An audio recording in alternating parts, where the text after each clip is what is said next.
You're driving home, it's late. The roads are empty. You're not speeding excessively, but you're moving faster than the posted limit. The music is playing. You're relaxed. Then you see it. Flashing lights in your rearview mirror. Your stomach drops. You pull over, roll down the window, and wait. The officer walks up, shines a flashlight in your face, and before he even asks for your license or registration, he says, "Do you know how fast you were driving?" That question seems simple. It seems routine. But it's not. It's one of the most dangerous questions you can be asked during a traffic stop. What you say in the next few seconds can determine whether you drive away with a warning or end up in the back of a squad car facing DWI charges. Most people get it wrong. They guess, they apologize, they admit. And that single mistake can cost them thousands of dollars, their license, or worse. In this video, I'm going to show you exactly why officers ask that question, what they're really looking for, and the exact words you should say instead. Stick with me, and you'll walk away knowing how to protect yourself without being rude or uncooperative. Before I break it down, hit that subscribe button and tap the bell. You do not want to be searching for this video while an officer is already standing at your window. Let's start with what's really happening when an officer asks, "Do you know how fast you were driving?" He already knows. He clocked you on radar. He has a number written down before he even turned on his lights. He's not asking because he needs the information. He's asking because he wants you to give it to him in your own words. Think about that. He already has the evidence. He wants your confession. Here's what happens when you answer. If you say, "I don't know, officer. Was I going 65? That's an admission. You just confessed. If you say, "I wasn't speeding," now you're contradicting his radar, and he'll note that as argumentative.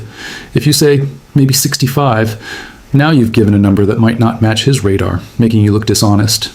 Every answer works against you. Every single one. And the officer knows it. Let me give you a real-world example. I've seen cases where someone said, "I was going about 70. The officer had clocked them at 72. The difference is negligible. But in court, the prosecutor played the driver's own words. You admitted you were speeding. The driver tried to challenge the radar. It didn't matter. They had already confessed. The case was over before it even started. This isn't just about speeding. This question is often the start of a DWI investigation. Once you admit to speeding, the officer has a reason to ask more questions. Where are you coming from? Where are you headed? Have you been drinking? Each question builds on the last. One admission leads to another, and before you know it, you're out of the car doing field sobriety tests. Here's how that plays out. You admit to speeding. The officer asks where you're coming from. You say, "I was at dinner." He asks, "Did you have anything to drink?" You say, "Just one glass of wine." Now he has an admission of speeding, a location, and an admission of alcohol consumption. He's building a case. He can now argue that you were impaired. The speeding ticket is the least of your worries. The legal standard for a traffic stop is low. An officer only needs a reasonable suspicion to pull you over. But to arrest you for DWI, they need probable cause. Your admissions provide that probable cause. You're giving them exactly what they need to escalate the stop. Now, let's talk about the Fifth Amendment. The Fifth Amendment protects you from self-incrimination. It says you don't have to say anything that could be used against you in court. When an officer asks, "Do you know how fast you were driving?" that is exactly the kind of question the Fifth Amendment protects you from. You have the right to remain silent, but here's the catch. You have to actually invoke it. You can't just stay quiet. Courts have ruled that you must clearly say you're exercising your right to remain silent. In Berghuis versus Thompkins, the Supreme Court ruled that silence alone is not enough. You have to say the words. That's why the script I'm giving you is so important. So what do you say? You can't admit to speeding. You can't guess. You can't be rude. And you can't stay completely silent because that can be interpreted as uncooperative. The solution is simple. Say these exact words. "Officer, I'm not going to make a statement about my speed. I exercise my right to remain silent. Am I free to go, or am I being detained?" Let me break down why this works. First, you're not admitting anything. You're not guessing. You're not minimizing. You're simply declining to answer. Second, by invoking your right to remain silent, you're clearly asserting your Fifth Amendment right. You're not being hostile or uncooperative. You're exercising a constitutional right. Third, by asking if you're free to go, you're forcing the officer to make a decision. If he doesn't have enough evidence, he has to let you go. If he does, he has to commit to that and explain why. Now, let me tell you about another important legal principle, the pretext stop. In Whren versus United States, the Supreme Court ruled that as long as an officer has probable cause for a traffic violation, the stop is legal, even if the officer's real motive was to investigate something else. That means an officer can pull you over for a minor violation and then use that stop to investigate you for DWI. That's why this question is so dangerous. The officer might not care about your speed at all. He might be using it as an excuse to investigate you for something else.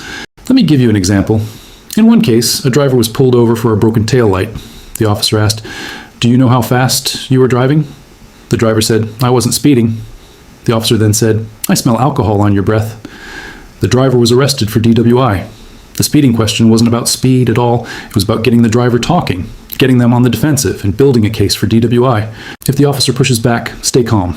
He might say, "Come on, I already have you on radar." Your response, "I understand, officer. I still exercise my right to remain silent."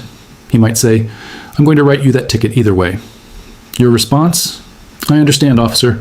I still exercise my right to remain silent." He might say, "Why won't you just tell me?" Your response, "I understand, officer. I still exercise my right to remain silent." You're not arguing. You're not being rude. You're just repeating your position. And if he writes you a ticket, accepting it doesn't mean you accept guilt. You can fight it in court. You can challenge the radar, the calibration, the officer's training. But you can't challenge any of that if you already admitted your speed on the side of the road. Let me give you a full example of how this conversation might sound. The officer says, "Do you know how fast you were driving?" You say, "Officer, I'm not going to make a statement about my speed. I exercise my right to remain silent. Am I free to go, or am I being detained?" The officer says, "I already have you on radar. I clocked you going 72 in a 55. You say, "I understand, officer. I still exercise my right to remain silent." The officer says, "Where are you coming from?" You say, "Officer, I'm exercising my right to remain silent." The officer says, "Have you been drinking?" You say, "Officer, I'm exercising my right to remain silent." The officer says, "Well, I'm going to write you a ticket." You say, "I understand, officer. I still exercise my right to remain silent." He writes the ticket. You take it. You drive away. You have preserved your right to fight it later. Now let me summarize the exact phrases you need to memorize. When the officer asks about your speed, say, "Officer, I'm not going to make a statement about my speed. I exercise my right to remain silent. Am I free to go, or am I being detained?" If they push back, say, "I understand, officer. I still exercise my right to remain silent." If they ask follow-up questions, say, "Officer, I'm exercising my right to remain silent," and never volunteer additional information. Everything you say can and will be used against you. Practice these phrases at home. Say them out loud. When you're on the side of the road with an officer asking about your speed, you don't want to think. You want your mouth to know what to say automatically. And remember, none of this is legal advice for your specific situation.